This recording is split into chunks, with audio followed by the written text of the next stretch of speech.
Immunoelectrophoresis is a method of determining the blood levels of three major immunoglobulins: immunoglobulin M, immunoglobulin G, and immunoglobulin A. Immunoelectrophoresis aids in the diagnosis and evaluation of the therapeutic response in many disease states affecting the immune system. There are many types of immunoelectrophoresis techniques used in clinical laboratories, but today we will focus on serum immunoelectrophoresis.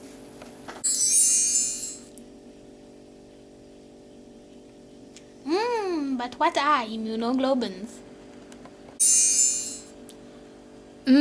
Well, they are soldiers of the body.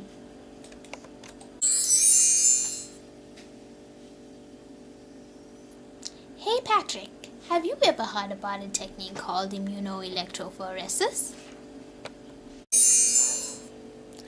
Well, no, but I have two friends who know what it is. Let's buzz them and find out.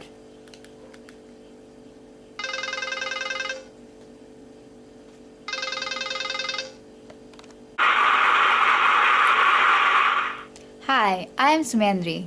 And I am Bhavna, and today we're going to enlighten you more about the process known as immunoelectrophoresis. What is serum immunoelectrophoresis? Serum immunoelectrophoresis is a test that measures specific proteins in the blood to help identify certain diseases. In other words, serum immunoelectrophoresis is a test that tells you whether or not you have immunoglobulins in the blood. Immunoglobulins are proteins that make antibodies. If you do have these proteins, this test can also help identify what specific type they are.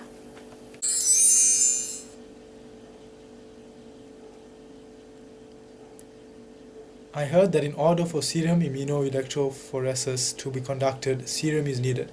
But what is serum and how is it obtained?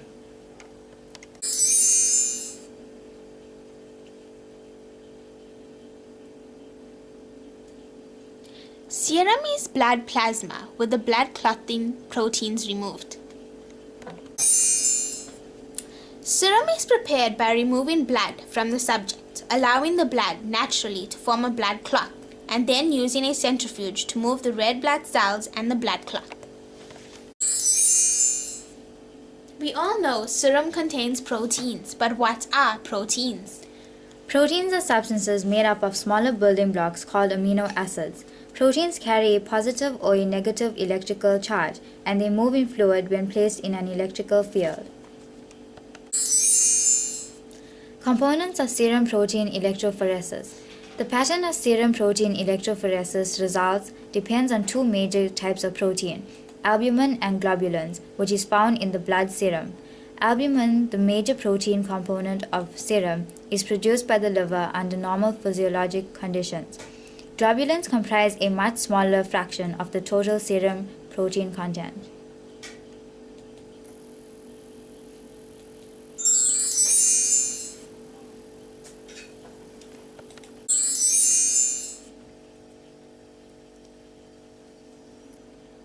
Using serum immunoelectrophoresis, these two groups can be separated into 5 smaller groups.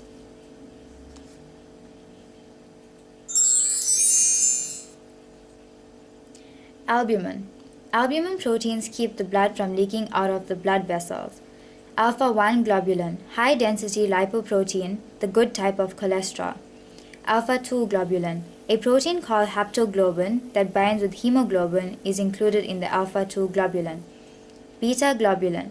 Beta globulin proteins help carry substances, such as iron, through the bloodstream and help fight infection. Gamma globulin. These proteins are also called antibodies. They help prevent and fight infection. Gamma globulins bind to foreign substances, such as bacteria or viruses, causing them to be destroyed by the immune system. But what is the significance of this process? Serum protein electrophoresis can be used to screen for diseases such as multiple myeloma. What is multiple myeloma? Myeloma is a cancer of plasma cells, a type of white blood cell, normally responsible for the production of antibodies.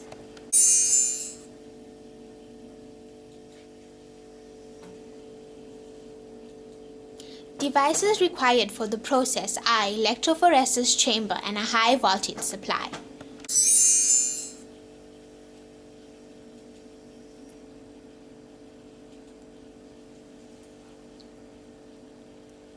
Sumyendri, how is serum electrophoresis conducted?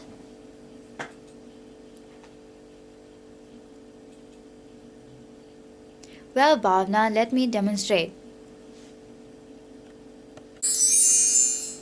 Description: serum proteins separate in agar gels under the influence of an electric field into albumin, alpha 1, alpha 2, and beta and gamma globulins. Immunoelectrophoresis is performed by placing serum on a slide containing a gel designed specifically for the test. An electric current is then passed through the gel, and immunoglobulins, which contain an electric charge, migrate through the gel according to the difference in their individual electric charge. Antiserum is placed alongside the slide to identify the specific type of immunoglobulin present. The results are used to identify different diseases and to aid in monitoring the cause of the disease and therapeutic response of the patient. Serum protein electrophoresis may be requested when the total serum protein, albumin, and/or total serum globulins are found to be abnormal. As shown by the illustration, electrophoresis is conducted by applying specimen at the origin, indicated by the dashed line, on a cellulose acetate or electrophoresis plate. A high voltage causes proteins to migrate at a rate determined by their total electrostatic charge and their size.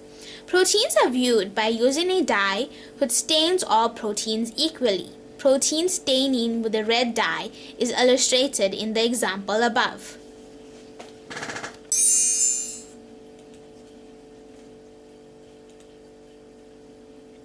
This graph shows a typical normal pattern for serum protein electrophoresis.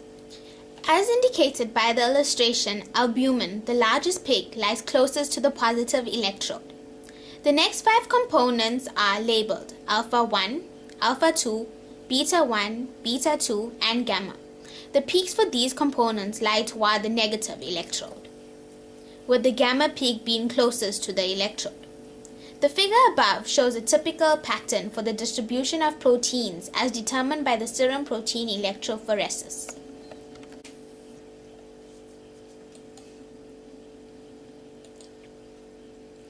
This graph shows an abnormal serum protein electrophoresis pattern in a patient with multiple myeloma. For example, when moving towards the negative electrode, the next 2 peaks involve the alpha 1 and alpha 2 components. If there is an increase in the alpha protein band, this could indicate acute inflammation, whereas a decrease in alpha protein band may occur because of a decreased production of globulin as a result of liver disease. The normal plasma protein electrophoresis pattern shows a heavy albumin band to the left and light bands which are alpha and beta.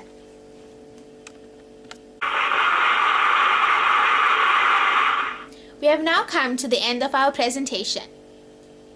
We hope that you enjoyed this and learned a thing or two. Till next time.